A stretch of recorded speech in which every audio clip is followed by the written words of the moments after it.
Are you able to just recall what you remember happened for that shift? And then just as I think I was like squatting down and I had my arms on my knees, and I think my arms slipped back a bit, and it might have given Johnny the impression I'd moved my hands. And then, yeah, all I heard was the clamps go in. I just heard like almost like bubble wrap crackling. And I pulled my hands away and he ripped the gloves off. As soon as he got my hands out of the gloves as quick as he could. And then when I looked down, it was just blood and bones and everything. Okay. And on 26, how had you normally greased the pipe?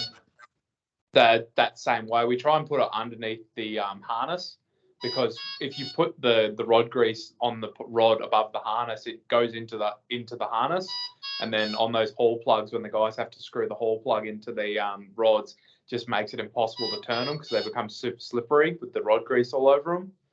So I was putting my hands underneath the harness near the foot clamps and just putting the grease on just over the foot clamps. And then, just pulling my hands away, and Johnny used to activate them and clamp the rod and then tighten it and push it down. Okay.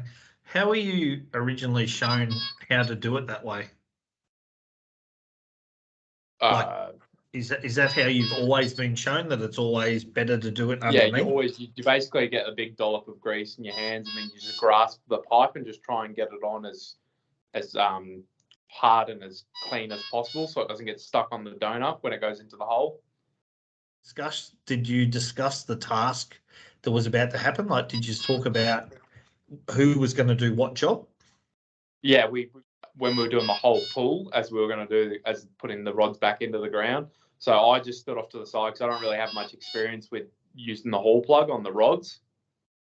And Johnny and T just kind of took it from there because they've both got quite a fair bit of experience with obviously Johnny operating the rig, and T's got quite a fair bit of experience with counterweighting the hall plug, because you've got to be quite good at it, or it'll just keep grabbing and it won't smoothly slide into the thread on the rods. Yeah. So